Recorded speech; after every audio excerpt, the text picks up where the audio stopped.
राष्ट्रवादी काँग्रेसकडून ड्रग्ज विरोधात आंदोलन करण्यात येते। ड्रग्ज विक्री थांबवावी आणि तरुण पिढी वाचवावी आंदोलकांनी अशी मागणी केली आहे। नागपूरच्या शंकरनगर चौकात राष्ट्रवादी विद्यार्थी काँग्रेसकडून आंदोलन करण्यात येते। प्रतिकात्मक अंमली पदार्थ जाळून यावेळी प्रशासनाचा निषेध देखील करण्यात आलाय।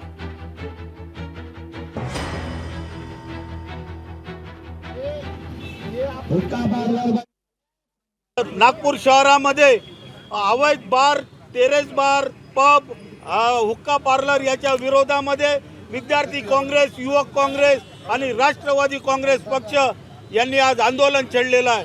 जर या 8 दिवसामध्ये हे सगळं बंद नाही झालं तर राष्ट्रवादी काँग्रेस पक्ष, विद्यार्थी काँग्रेस, युवक काँग्रेस, महिला ह्या सुद्धा मोठ्या प्रमाणात रस्त्यावर उतरून याच्या विरोधामध्ये आंदोलन करतील।